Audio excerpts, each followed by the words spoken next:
Hello, hello, and welcome to Southeast Iowa Union's Sports Talks. Sports Talks Live's 4th of July celebration.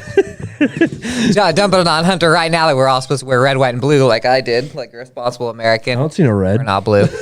Yeah, actually. Oh, I guess you guys are red and already blue. red. I guess I failed on the white. Yeah, I just noticed you not wearing. That's why I said anything. I was going to text you and be like, we should wear red, white, and blue, but did I? No, I didn't. And that all falls on the editor, really. The head of the sports editor, so that's my bad. We are coming at you live. If you're watching this on Thursday, we are powered by Fairway Food Stores. And Hunter, where can you watch this show at? Yeah, you can check us out on Washington Live's Facebook and YouTube. Mount Pleasant and Fairfield Live's Facebook as well, and we're also on Spotify if you want to check us out there as well. So, yeah. Couple different places you can find us. Yeah, there we go. And we're going to talk a little postseason action. We were both at some softball games last night, and we'll both be at softball tonight. So it's a little softball 2-day and then a big baseball weekend ahead of us. Yep. And so I'll start us out. I was at Wapello last night at their little facility right by the pool. I love it's not at the school, it's by the pool, and so it's easier to I don't know what I'm going with that little rhyming action, but Highland 3-2 loss to Wapello last night. This was a game I think I texted you earlier in the day. So Wapello had beaten Highland twice. I believe I texted you that I thought Highland was going to win. Yep. And through the entirety of the first 6 innings, there was no doubt in my mind that Highland was going to win because they just seemed to be the team that was on top of it. Jessica Krause pitched really well, and Grace Preibel did too in relief. So what happened in this game is, as I said, so Krause starts for Highland. They've lost to Wapello twice this year, I think 4-1 and 3-1. Wapello wasn't getting a lot of hits off of Jessica Krause. In fact, some Highland boys mentioned that she had a no-hitter in like the 4th or 5th inning, and that was immediately when Wapello got a hit. But Highland scored in the top of the 3rd. Caitlin Waters, who always seems to show out in the big games, senior, got hit by pitch, came around to score on a so Sarah Burton bunts her over, bunt single, so they got first and second with 1 out. And so Highland loves to play a small ball. They go with a bunt again. I think Lily Bear hit a nice little ground out, throw over to first, and here comes Waters booking it around 3rd. And usually don't see that scoring from second on the sacrifice bunt, but booked it around 3rd, scored just under the tag. Actually, they dropped the ball, but she would have been safe anyway. So there's 1 run, and then a few innings later, here she comes again. RBI single at a center field. That gave them 2, and so it was 2-0 the entire time. Now we get to the 7th. Top of the 7th, Highland did have 2 on with 1 out. 2 in scoring position, 1 out, didn't score. Which I talked to Carrie Whalen, the head coach of the Huskies, at the end of the game, and this is one thing she pointed to, is that they were up 2-0. They kind of had them against the wall, their backs against the wall, and they never really piled on any runs. So bottom of the 7th, it started out with Wapello's bottom of the order, and they got on a couple. There's a walk, and there were 2 balls from the bottom, or the leadoff hitter was one of them, that were hard hit balls that landed in the infield. One was to second base. The second baseman dives over, stops it. It just kind of trickles away. That's been 3rd out. She just can't get it. Like the ball just trickled away a little too far. Then first and second 2 outs. Line drive right back to Preibel at the pitcher circle. Stops it. It kind of was going to hit her in the face. She stops with the glove, almost caught it. It rolled, and it perfectly just rolled a little bit too far for them to get the out. So then all of a sudden, space is loaded, down 2. They walked in 1 run, so it was 2-1, and then Tatum Wolford, who came in batting about .630 for Wapello, comes up, the one kid possibly in the entire conference that you don't want to go against. And I thought for a second, I was like, they could almost just walk her and tie the game, because it felt like the entire time Highland was going to win. The second she stepped up was the first time I was like, oh boy, this is, how are they going to get this kid out? And spoiler, they did not get her out. A nice hard grounder to right field, scored 2. And kind of a stunning loss for Highland, given how well they played up until that point. And so, and there really not a lot of defensive mistakes or anything like that. It was just walk or 2, and then some big hits by Wapello. So a tough loss for Highland, a team that I thought the winner of that one's so Wapello plays Sigourney. I thought going in the Highland could beat anybody in that region. So it's a tough one. Yeah, and coming in, it's hard to beat a team 3 times too. Yeah. Well, if you look at it both, I guess you can look at it both ways, so however you want to look at it. But Highland was poised to have a great season. They did have a great season. Came a little short there, and like you said, one play, swings the other way, Highland's way, and it's probably a win for them, and they're advancing. But that's the way it goes sometimes. That's the way it goes. One of those classic small. Yep. I've covered so many small, especially the North teams going against the other. Winfield and Highland had a couple of those where it just kind of one bounce either way turned from a big Highland an upset. I mean, they hadn't beaten them, and Wapello won the North. Yeah. Although I would say talent-wise, they're pretty darn close to each other. But so that's where I was. They're going to be close to. You just know they're going to. It's going to be a close game. And Highland always shows out in the postseason. Yeah. Highland always plays better in the postseason than they did in the regular season. That's kind of how it goes. I think just the small ball, and you just saw over and over, even on the third out, you saw a kid rounding third to try and score, force the defense to make a play, and so that's kind of what they adhere to as far as forcing the defense into mistakes and stuff like that. So anyway, 4 seniors, Miley Smith, who I got a pretty good picture of, she'll probably be the top picture in the Union's 12, is one of those, and they have 4 seniors over there for Highlands. So who did I say? Jessica Kraus, Miley Smith, Abby Stransky, and Caitlin Waters. Yep. Of course. So good season or good career for those guys. Yep. But no more Highland softball in 2023. Yep. And sad. You were, speaking of sad, you were at Van Buren County, and we go to the games that we know are going to be pretty darn good, and you saw a good one too. Yeah, after a little rain, the game got pushed back a little bit, but really we talked about this one being a really close one too. Obviously, Van Buren County, so much improvement from even last year. They've really put it to some teams that have been putting it on them in the past. And EBF, I believe you were talking about them being ranked to begin the season, and I saw them against Fairfield early in the season. So they're real good. Knew they were going to be good. They've been good in about every girls' sport this season. But anyway, it was a really tight-knit game, as we knew it would, for over 5.5 innings. It was a 1-1 ball game, but ended a couple big hits in the final 2 innings, and this one gave the Rockets the win, 4-1, gave them the, advanced them on, and ended Van Buren County's season, but valiant effort. I mean, like I mentioned, real tight through the first couple innings. EBF scored 1 run in the first inning there, and then Ivy Davison, who's one of Van Buren County's better athletes that we cover there, hit a RBI single there in the bottom of that inning, scoring Callie Crat, and then from then on out, neither team scored all the way into the bottom of the 6th, and I mentioned Eddyville Blakesburg, finding those hits there. The Rockets, Sadie Yeager hit an RBI double, gave them a 2-1 lead heading into the 7th. Van Buren did, tried pretty much all they could. They got a quick out to start the inning, but then EBF's Whitney Klein stepped up in the third at bat of the inning after a single, and hit a 2-run homer to push the lead to 4-1. And as I mentioned, the Warriors never gave up there. After back-to-back strikeouts, obviously they got 3 strikeouts to give to survive, trying to get those 3 runs back. But they struck out twice in the first 2 at bats, and then did load the bases after Jade Ballmer singled. Allie Campbell drew a walk, and then Riley Cavaness singled. But then really just ran out of outs. Another strikeout and ended the game there, and gave the Rockets the win. So valiant effort by them. Great improvement shown. They're bringing a lot back. Yeah, they are. They're losing 3 seniors that have been great for them too. Jade Ballmer, Annabelle Kormeyer, and Allie Campbell, who's been pretty much their go-to pitcher. I'm pretty sure since she was 8th grade. That's what Coach Randy Smith was telling me. So it's going to be tough to replace them, but I would say the future is bright for the Warriors over there.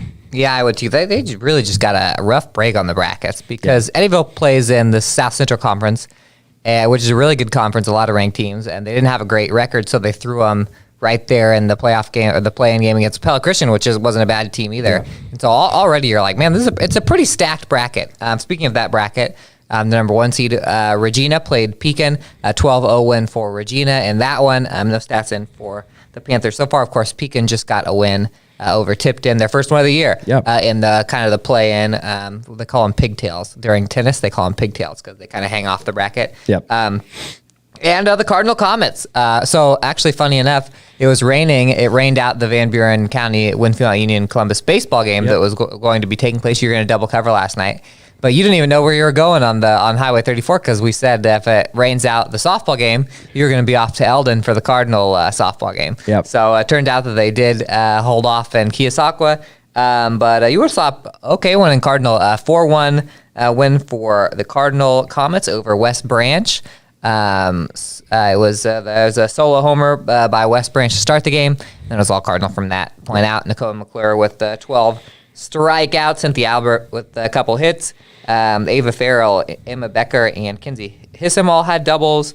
They spread out the RBIs pretty good on that one. McClure and Ashlyn Patrick both had RBIs on that one. So 4-1. Now Cardinal will advance to Regina on Friday night. Regina's number one. Cardinal and Regina actually played 2 years ago. Yeah, and it was like a one-run game. It was a wild game. 2021. Cardinals actually leading by 3 runs going into the last inning of that game. And a lot of these same kids were. Cardinals has been young. They were a young team. They're kind of they're still not all seniors yet. But so they were up there, and Regina's got a lot of the same kids back too. So it was a 3-run game. I forget exactly what happened to tie the game up, but it ended up going to 11 innings. I remember just having the feeling that Cardinal was the better team or that played better that night.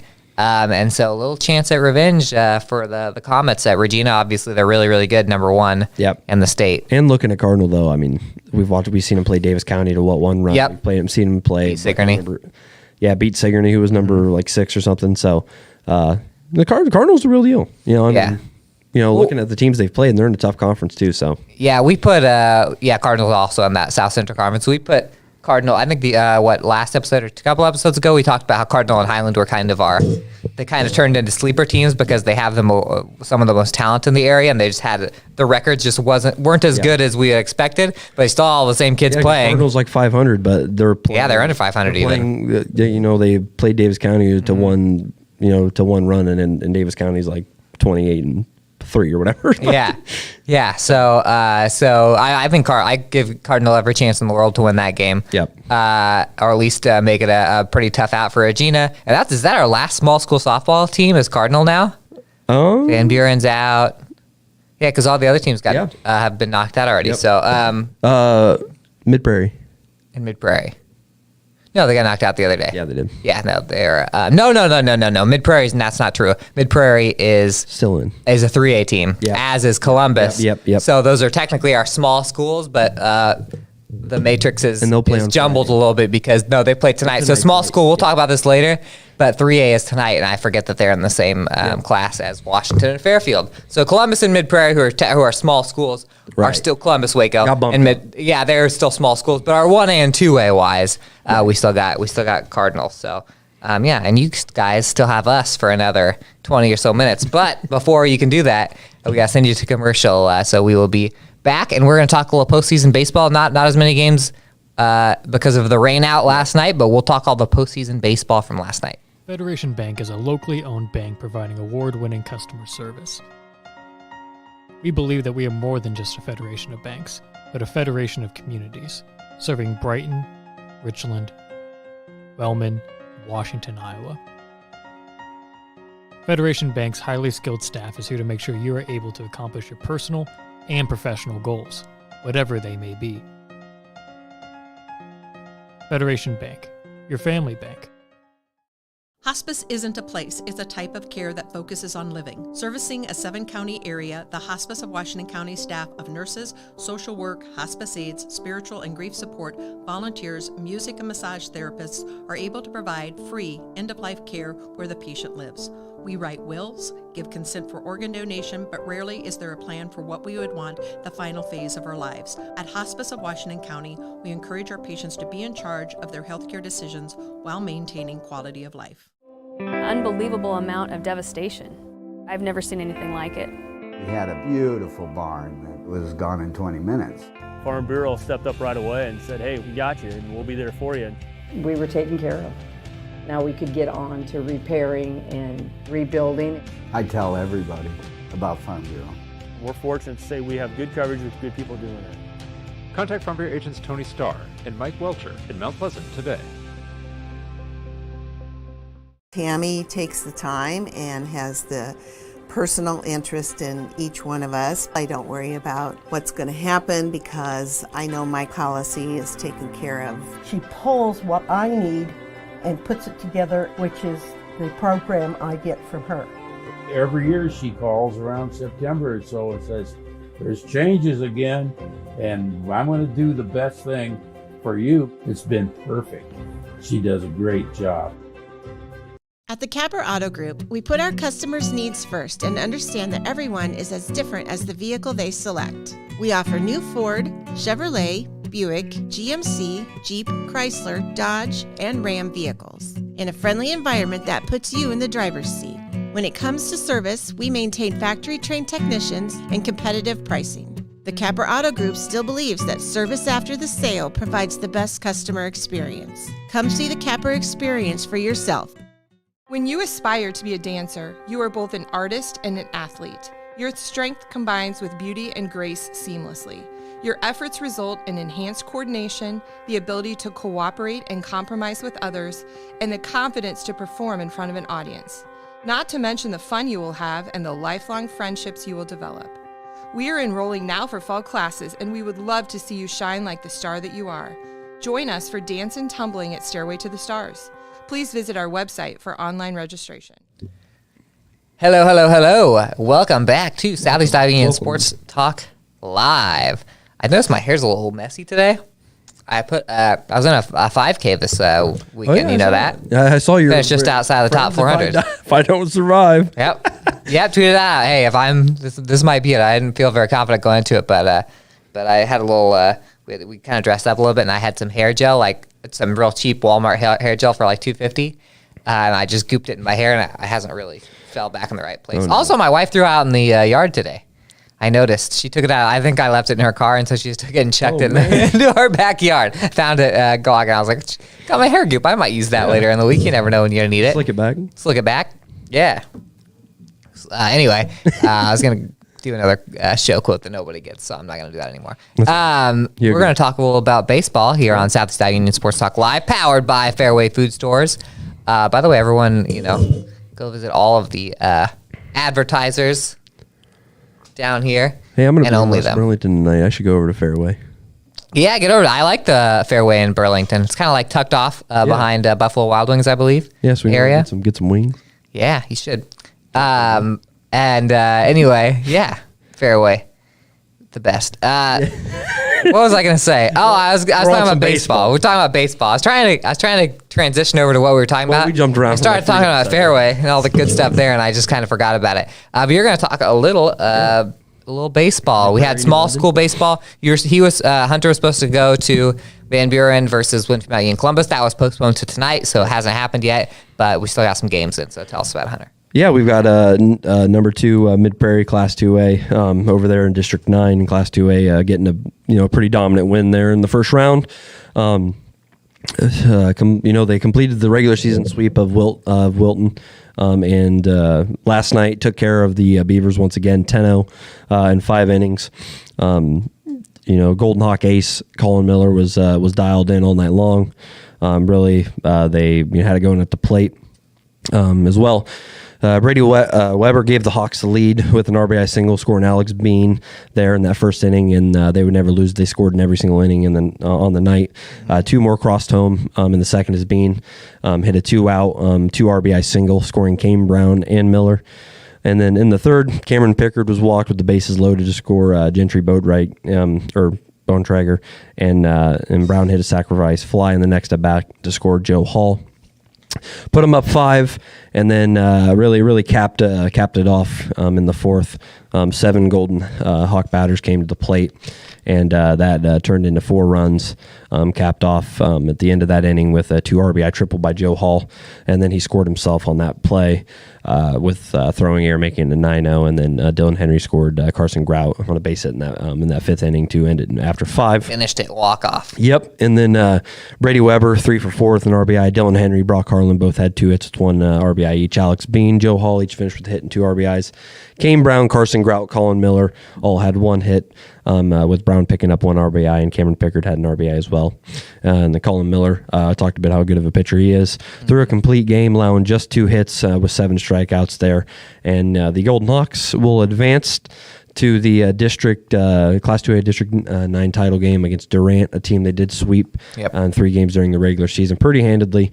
So that'll be 7 p.m. in Wellman on Saturday there. So and the winner of that could play Van Buren County or Winfield as long as they get by the next round. So we could have an all-union area sub-state championship. Yep.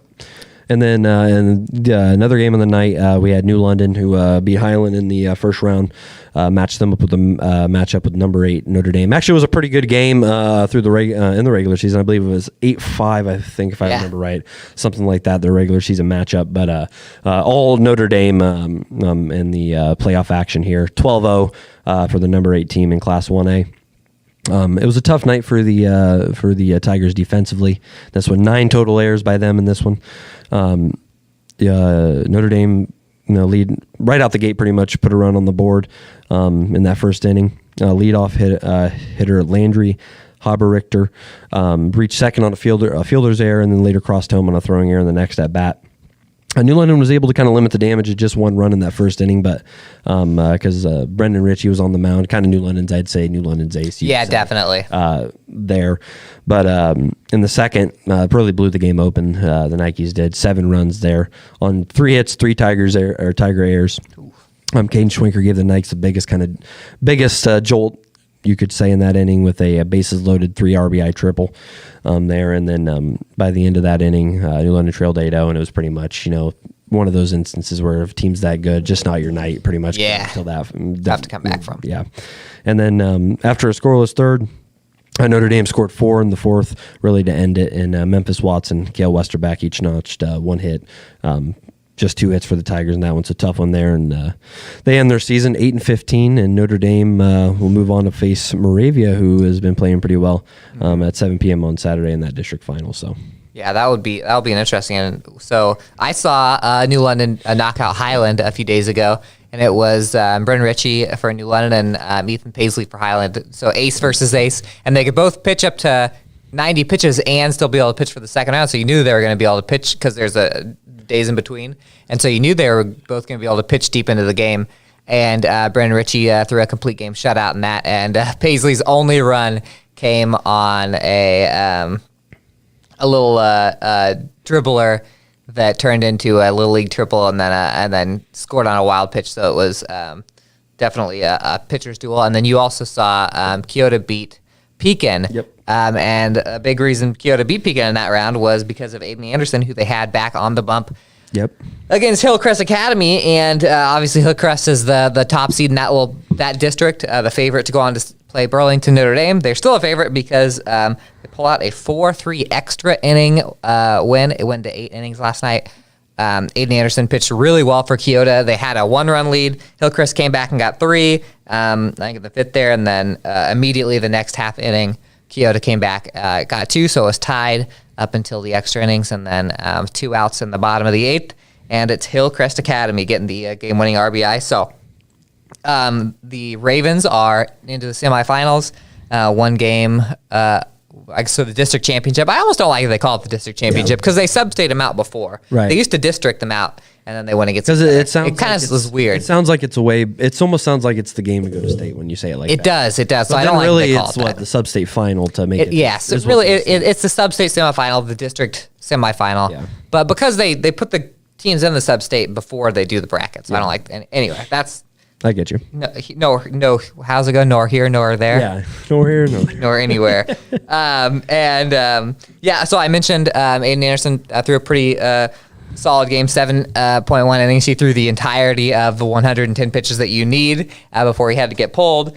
Tanner Waterhouse came in relief, but the final run went to Anderson. So that was a tough loss that Anderson got on his record on that. But Seth Hours with a complete game for Hillcrest Academy, which does two things. One, he just had a really good game, and two, that saves all the rest of the pitching for the next couple of games. Let's see, for Keota, Anderson, Chase Siren, and Caleb Waterhouse each had an RBI. Hillcrest, Josiah Beachy went 1 for 3 with a couple RBIs. Phoenix Anderson knocked in the other run. Luke Schrock, Rowan Miller, and Mason Bender each had a hit. One thing I noticed about that Hillcrest game is that the bottom of the lineup was huge for them. All 3 RBIs came from the last 3 in the order, and a lot of the hits. So, which you need when you're going to. You saw Aiden Anderson pitch against Pekin. He's pretty dominant. So, Hillcrest moves on in that one. So we've got Hillcrest in the semifinals in 1A, and we've got Van Buren. Van Buren playing tonight against Winfield, Mount Union, Columbus. Yep. What else we got? And then of course Mid Prairie's already through. So there you go. That's who we got left in the small school baseball realm. They play on Saturday. Yep. So Hillcrest hosts Regina on Saturday. Hillcrest wins, they would play the Notre Dame Moravia winner in the sub-state final, which is to go to state. So, and obviously whoever wins between Van Buren and Winfield Columbus tonight, so we'll have 3 teams that are 2 games away from a state tournament. We had 2 in the state tournament last year, so they got to clutch up pretty hard here to match our number from last year. So it's a tough road too. Yeah. And so, that's all Saturday. The small school softball's Friday. And then we're going to take a little commercial break, and we're going to talk about, I had Nick in the corner of my eye, Nicky Brackett's over there. I haven't mentioned today. I always love when I say the word commercial, like watching his hand go up towards the little the ones and twos over there. Yeah. But when we come back, we're going to talk a little preview of tonight's games and tomorrow's for the big school, because we have big school 3A baseball and softball and 4A softball the next weekend. So we will be back in a couple minutes.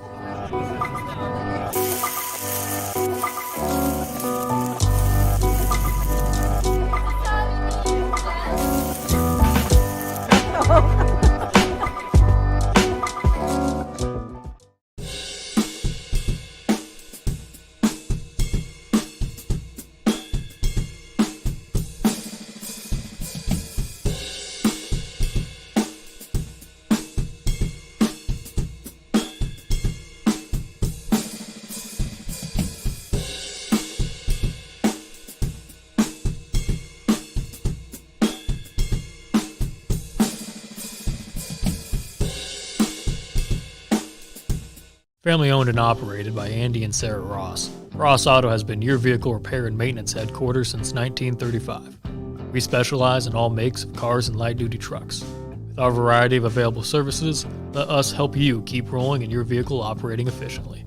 Services include general auto repair, alignments, brakes, fuel injection, and more. Schedule your appointment today at 319-653-5656. That's 319-653-5656. At 5 Star Community Credit Union, we want to help you lead a better life. We offer competitive rates and convenient appointment times for all kinds of loans: auto, recreational vehicles, home equity line of credit, holiday, and personal loans. We make it easy to build your credit and enjoy the good things in life. We invite you to join 5 Star Community Credit Union. We are community-minded and member-focused.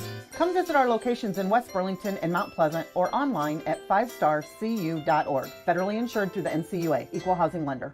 At Brown Shoe Fit, we pride ourselves on traditional sit and fit service that's been serving the Mount Pleasant area since 1952. At Brown's, we have shoes for the whole family. From kids to adults, we carry the finest footwear for every occasion. Whether you're looking for something for work, casual wear, or exercise, we've got you covered. And don't forget about our selection of safety toe footwear for both men and women. Come visit us 6 days a week and experience the best in traditional sit and fit service. Brown Shoe Fit, where quality and tradition meet.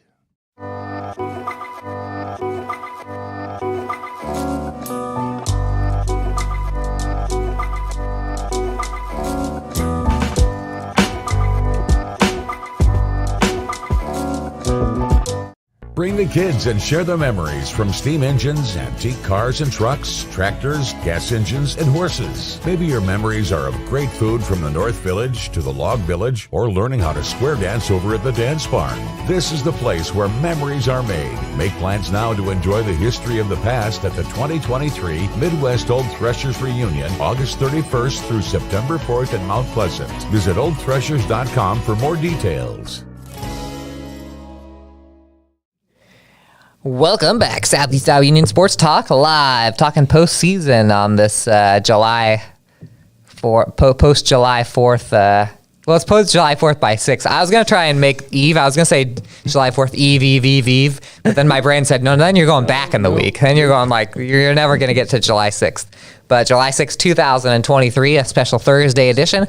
Reminder, we'll be back to Tuesdays next week, which will be a pretty short turnaround, but we'll have about 1 million games in between. And we're going to be at a couple softball games tonight. We have 4 Class 3A teams and 1 Class 4A team going tonight, which feels a little different. But why don't you run down the games, softball games going on tonight. All these are 7 p.m. starts. We'll just run through the SEC first. We've got Mount Pleasant 5-24 taking on a familiar foe, Keokuk 4-23. I believe you saw the series right now this season is 2-1 in favor to Keokuk. You saw the one win, I believe. For the Panthers there. So bound to be a tight one. Another enticing game. We have Washington 23-12 taking on Central Lee 21-8. Washington did handle Central Lee pretty good. I think we said it was 13-4 or something around there in the regular season battle there. And then we got Fairfield 13-14 heading over to West Burlington, who's 21-11. So really pretty much all 3 of those games potential to be very, very, very, very good ones. Then over in, still in 3A, I guess Mount Pleasant is 4A. And then Fairfield and Washington are both 3A. But still in 3A over here, we got Mid Prairie taking on Center Point Urbana. Looked it up. They have played each other this season. Center Point Urbana took the win 6-5 in a tournament in Alburnett earlier this season. So another probably close one. Another probably close one there. And then we've got Columbus 11. And by the way, Mid Prairie is 16-20. Center Point Urbana 18-17 there.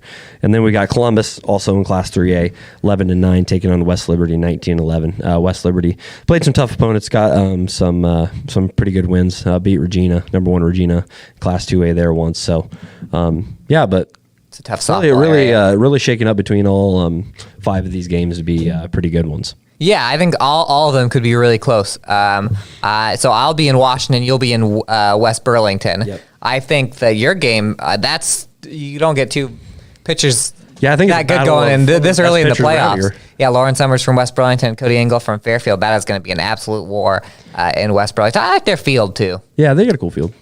It's all the meaty box out there for you, I'm sure. And then I will be at Washington, now ranked number 14 in Class 4A, back in the rankings. So that's not a bad place to be when you're starting your postseason run.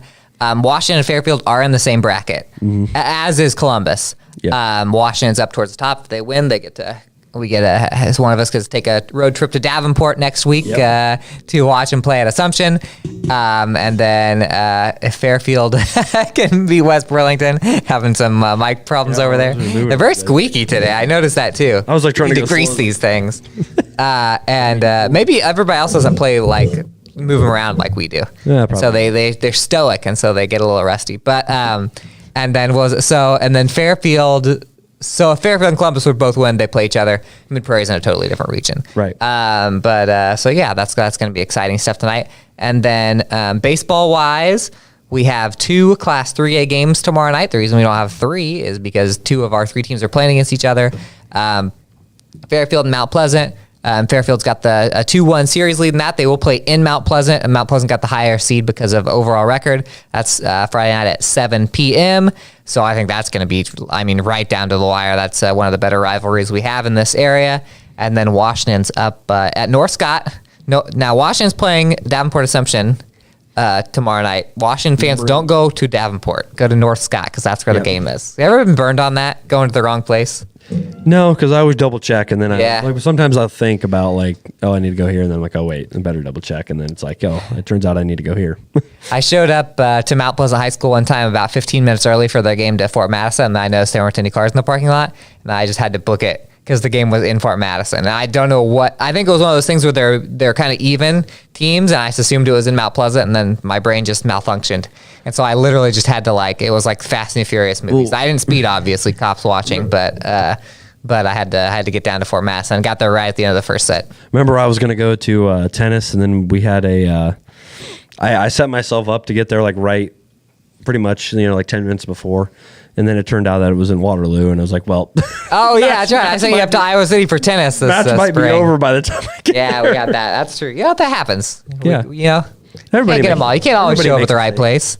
Well, I felt like a dummy parking 6 miles away from the field at Wapello because I just knew it was by the pool. I was going to start talking about this earlier, and I tripped over my own words, but I parked at the pool, and then it was way longer than I thought. Anyway, so you'll see us. You'll see me. I'll be at the Mount Pleasant Fairfield game tomorrow night, baseball-wise. So you'll see me, whether you're a Fairfield fan, a Mount Pleasant fan, or a Washington fan, assuming you go to every single athletic event, which you should. Hey, quick breaking news on Twitter here. Iowa baseball now, the NFHS. National Federation of High School somethings. Yeah, announced that starting in 2024, catchers can wear PitchCom equipment. So this must be a one-way communication system, and coaches must remain in the dugout. So I'm assuming it's for instead of looking over, giving signs. It's hey, give them, I don't know. Yeah, so you just be give them the two. What would you? Oh, I guess you just say 2, 3, 5, and then that tells the. Instead of yelling. No, I don't want to throw that pitch, and then he just. I just like the good old fashioned put fingernail polish on so the catcher can see, and put the number of fingers down. Sorry, I just saw Iowa baseball tweeted that. So it's interesting. What say you about calling the game for the dugout versus letting the catcher call the game in high school? That was a big thing when I was in high school. Big argument. I don't know. I think it comes with. I don't know if you just call them. I don't know. I think it just depends on. I guess there's got to be just trust between. I don't know. I don't even know how to. That was a non-answer. I was always in favor of the catcher. I don't know why, but nowadays it's almost all called from the dugouts, and I remember when that started happening. I really don't know how I feel about it. I have to think about it. We'll check it on Tuesday. Yeah, you think about it. Watch the games. Really, really pay attention and be like, what? Who's really calling this game? Because what if he says give him a fastball and the coach was going to call a curveball? Next thing you know, the thing's over the fence, and you're like, that's right, or into the catcher's mask. Good point. With that PitchCom thing, hackers can do a lot of things with AI. You get into those PitchCom things, like the Astros banging on. Yeah. The Astros will banging on the trash can. Is that in the MLB yet? The PitchCom stuff.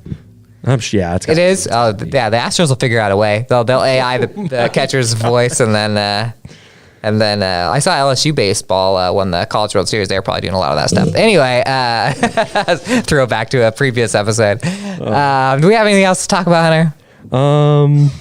Well, we didn't mention that Mount Pleasant and Fairfield are playing. Well, yeah, you mentioned. Yeah, I talked about it. I'll be there. I was there for the first 3. I'm getting 4 Mount Pleasant Fairfield baseball games. You're getting some good ones. That's right. We're on Facebook, YouTube, and Twitter at Union Sports Page. Spotify. And Spotify. Make sure to share this, especially because we're getting into the postseason. Share everyone. You know what? Everyone today share it with 5 friends, 5 accountability buddies, and we're all each other's accountability buddy. Right. And it's just going to branch out like a tree, so we can get some good numbers for the when these teams are out playing at state. Yeah. So that's all I got. Share this. Share it. Love and one random fan that shares this episode. Oh no! Will get a big prize, which will be revealed on Tuesday's episode. Remind me. All right. I'll figure it out by then. Possibly the hair gel that I wore for that race. Yeah, you get the hair gel that I wore for the race. One random fan. All right. There we go. That's enticing. Not off of my hair and still on the thing. Anyway, now we're just babbling mindlessly. So we're going to go now. When will we see you? We'll see you next week.